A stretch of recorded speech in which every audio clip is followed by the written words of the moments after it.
En l'an 49 avant Jésus-Christ, un homme s'arrêta au bord du précipice d'un petit cours d'eau du nord de l'Italie.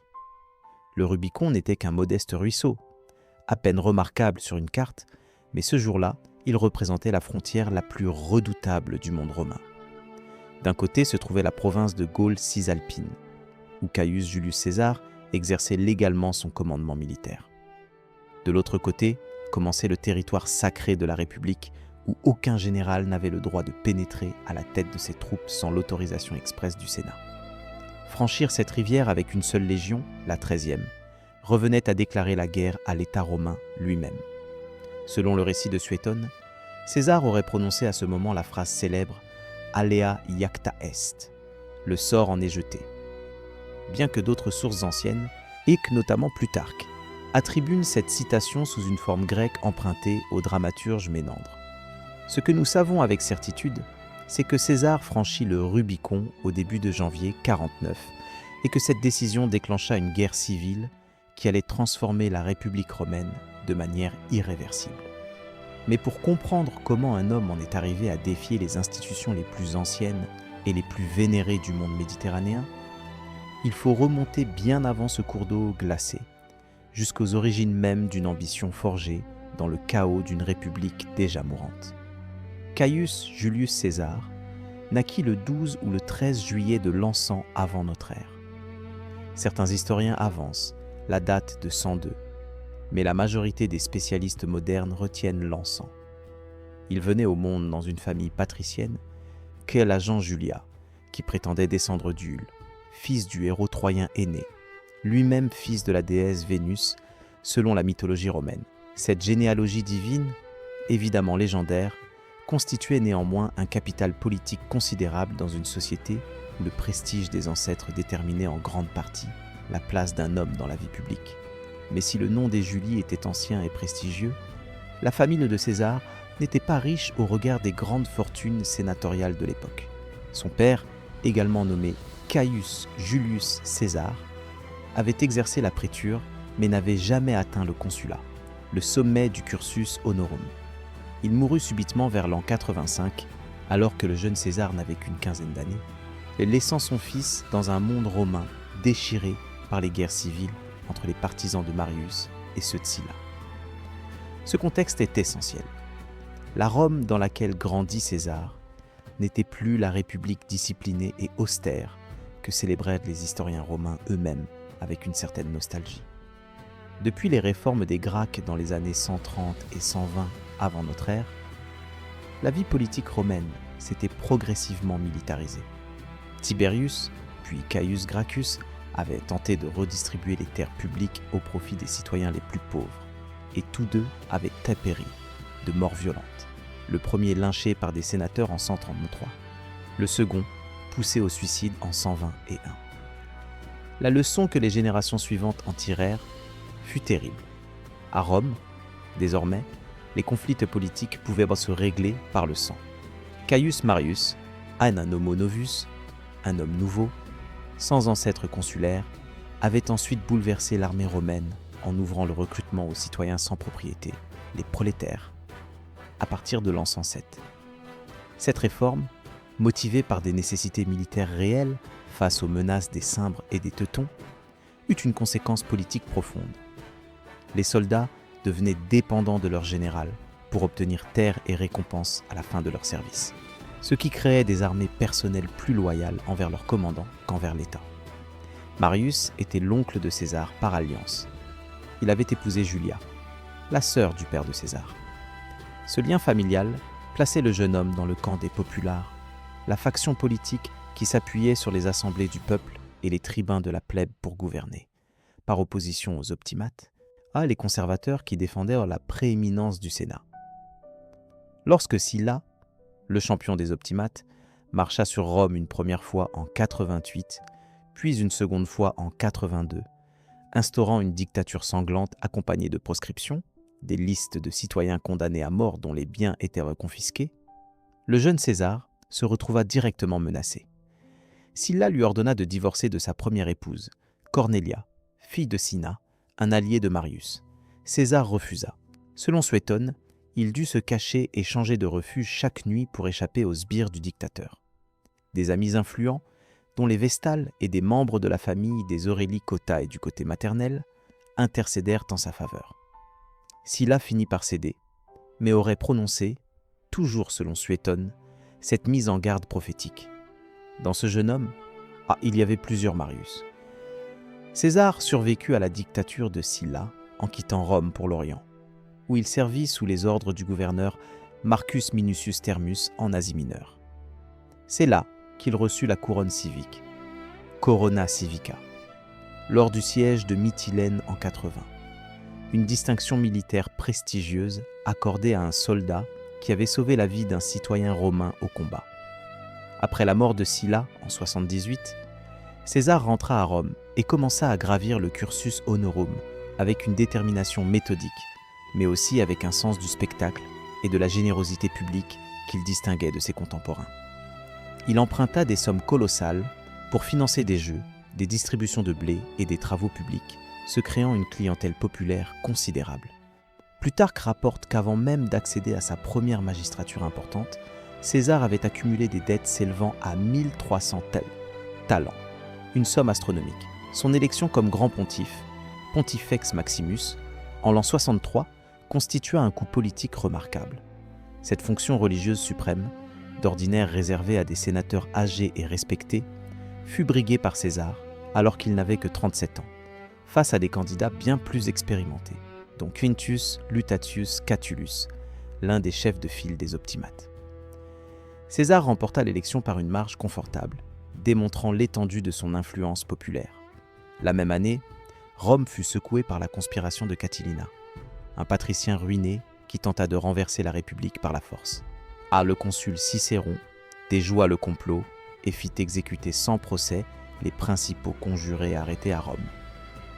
César, qui était alors préteur désigné, intervint au Sénat pour s'opposer à ces exécutions sommaires, non par sympathie pour les conspirateurs, mais pour défendre le principe selon lequel aucun citoyen romain ne pouvait être mis à mort sans jugement. Cette position, qui faillit lui coûter la vie quand des chevaliers romains le menacèrent de leurs épées à la sortie du Sénat, renforça paradoxalement sa réputation de défenseur des libertés populaires. L'année 62 le vit exercer la préture, puis obtenir le gouvernement de l'Hispanie ultérieure, une province qui lui permit enfin de mener des campagnes militaires d'envergure et, surtout, de rembourser une partie substantielle de ses dettes grâce au butin. De retour à Rome en 60, César réalisa le coup de maître politique qui allait lui ouvrir les portes de la Gaule. Il réconcilia deux des hommes les plus puissants de Rome, Cnaeus Pompeius Magnus, Pompée le Grand, et Marcus Licinius Crassus, qui se détestèrent mutuellement depuis des années. Pompée, le conquérant de l'Orient qui avait vaincu Mithridate VI du Pont et réorganisé tout le Proche-Orient romain, était frustré parce que le Sénat refusait de ratifier ses dispositions orientales et d'accorder des terres à ses vétérans. Crassus, l'homme le plus riche de Rome, qui avait écrasé la révolte de Spartacus en 71, cherchait des avantages fiscaux pour les sociétés de publicains dont il était le patron politique. César leur offrit à chacun ce qu'ils voulaient en échange de leur soutien pour son élection au consulat de l'an 59. Cette alliance informelle, que les historiens modernes appellent le premier triumvirat, bien que ce terme n'ait jamais été utilisé à l'époque et qu'il ne s'agisse pas d'une institution officielle, permit à César d'être élu consul. Son collègue, Marcus Calpurnius Bibulus, un optimate convaincu, tenta de bloquer ces réformes en proclamant des auspices défavorables. César l'ignora et fit voter ses lois directement par l'Assemblée du peuple, une procédure légale mais perçue comme une violation de la tradition. La loi agraire de César distribua des terres aux vétérans de Pompée et aux citoyens pauvres de Rome, en utilisant les revenus des nouvelles provinces orientales. Les actes de Pompée en Orient furent ratifiés en bloc. Les publicains obtinrent une réduction d'un tiers de leur bail fiscal en Asie. En échange, à César se fit attribuer par la loi Vatinia un commandement proconsulaire de 5 ans sur la Gaule cisalpine et l'Illyrie, avec 3 légions. Lorsque le gouverneur de la Gaule transalpine, la Narbonnaise, mourut de manière inattendue, le Sénat ajouta cette province à son commandement, avec une légion supplémentaire. César disposait désormais de 4 légions, et d'un territoire frontalier immense. Il avait 41 ans, et le plus grand chapitre de sa vie militaire était sur le point de commencer. La Gaule que César s'apprêtait à conquérir n'était pas un espace vide ni barbare, au sens où les Romains l'entendaient avec mépris. C'était un monde complexe, peuplé de dizaines de peuples celtiques organisés en cités, civitates, dotés de structures politiques sophistiquées, avec des aristocraties, des assemblées, des systèmes d'alliances et des rivalités féroces. Les Éduans, installés entre la Loire et la Saône, étaient officiellement amis et alliés du peuple romain depuis au moins le IIe siècle avant notre ère. Les Arvernes, dans le Massif central, avaient jadis dominé une grande partie de la Gaule sous leur roi Bitui, vaincu par les Romains en 121. Les Séquanes, dans l'actuelle Franche-Comté, rivaux des Éduans, avaient commis l'erreur fatale d'appeler à l'aide le chef germain Arioviste pour vaincre leurs ennemis. Et celui-ci, à la tête de ses guerriers suèves, s'était installé dans leurs terres sans intention d'en repartir. Le commerce entre la Gaule et le monde méditerranéen était intense depuis des siècles. Les amphores de vin italiens retrouvés par milliers sur les sites gaulois témoignent d'échanges à grande échelle. Et les Oppidas, ces vastes agglomérations fortifiées comme Bibracte, la capitale des Éduans, n'avaient rien de village primitif. C'est le mouvement des Helvètes qui fournit à César le prétexte de son intervention. Au printemps de l'an 58, ce peuple celtique installé sur le plateau suisse actuel, sous l'impulsion de leur noble Orgétorix, avait décidé de migrer en masse vers l'ouest de la Gaule, estimant que leurs terres étaient trop exiguës et trop exposées aux pressions germaniques. César affirme dans ses commentaires sur la guerre des Gaules « Notre source principale, mais aussi la plus partiale, puisqu'il en est l'auteur, que les Helvètes comptaient 368 000 personnes, dont 92 000 hommes en âge de porter les armes. Un chiffre qu'il prétend avoir trouvé dans les documents helvètes eux-mêmes, rédigés en caractères grecs. Les historiens modernes considèrent ces chiffres comme fortement exagérés. Les estimations actuelles, fondées sur la capacité agricole du territoire helvète et les données démographiques comparatives, situent plutôt la population migrante entre 100 000 et 200 000 personnes au maximum, combattants, femmes, enfants et vieillards compris. César se précipita de Rome à Genève en 8 jours, une vitesse de déplacement remarquable qui témoigne à la fois de l'urgence qu'il ressentait et de la qualité du réseau routier romain, et bloqua la route méridionale des Helvètes en faisant fortifier la rive sud du Rhône. Contraints d'emprunter un itinéraire septentrional passant par le territoire des Séquanes, les Helvètes traversèrent la Saône. César les rattrapa et les écrasa à la bataille de Bibracte, probablement en juin 58. La victoire fut dure. Et César lui-même raconte que le combat dura depuis la 7e heure, environ 1 heure de l'après-midi, jusqu'au soir, et qu'à aucun moment les Romains ne virent le dos d'un ennemi en fuite. Les survivants helvètes furent car contraints de retourner sur leur terre d'origine pour servir de tampon contre les Germains. Dans la foulée, la même année, César affronta Arioviste et ses Germains. Le roi suève avait été reconnu ami et allié du peuple romain par le Sénat l'année précédente, du temps même du consulat de César. Un détail embarrassant que César passe rapidement dans ses commentaires. La rencontre entre les deux hommes, décrite en détail par César, ne donna rien. La bataille qui s'ensuivit, quelque part en Alsace actuelle, le site exact fait toujours débat. Mais les environs de Cernay ou de Mulhouse étant les hypothèses les plus citées, se solda par une déroute complète des Germains. Arioviste s'enfuit de l'autre côté du Rhin et disparut des sources historiques peu après. En 2 campagnes menées en une seule année, César avait accompli quelque chose d'extraordinaire.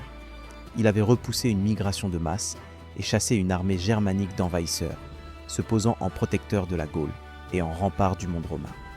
Mais surtout, il avait désormais ses légions positionnées au cœur de la Gaule libre, bien au-delà des frontières de la province qui lui avaient été officiellement attribuées. Et il n'avait aucune intention de s'arrêter là. Les années suivantes allaient voir une escalade militaire méthodique qui transformerait la carte de l'Europe occidentale. En 57, César se tourna vers le nord et affronta la Confédération des Belges, que ses propres commentaires décrivent comme les plus braves de tous les Gaulois. La bataille contre les Nerviens, sur les bords de la Sambre, faillit tourner au désastre. César raconte que la situation fut si critique qu'il dut lui-même saisir un bouclier et se porter au premier rang pour rallier ses troupes. 2 légions, la 7e et la 12e, furent si malmenées que presque tous leurs centurions étaient morts ou blessés. Les Nerviens, selon César, furent pratiquement anéantis. Lorsque la nouvelle parvint à Rome, le Sénat décréta une supplication de 15 jours en l'honneur de César.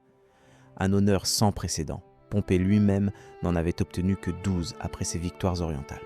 En 56, alors que l'alliance triumvirale montrait des signes de fissure, César, Pompée et Crassus se retrouvèrent à Lucca, dans le nord de l'Italie, pour renouveler leur pacte.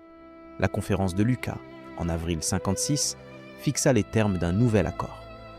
Pompée et Crassus seraient consuls en 55, puis recevraient respectivement les provinces d'Hispanie et de Syrie pour 5 ans, tandis que le commandement gaulois de César serait prolongé de 5 années supplémentaires, jusqu'en 49.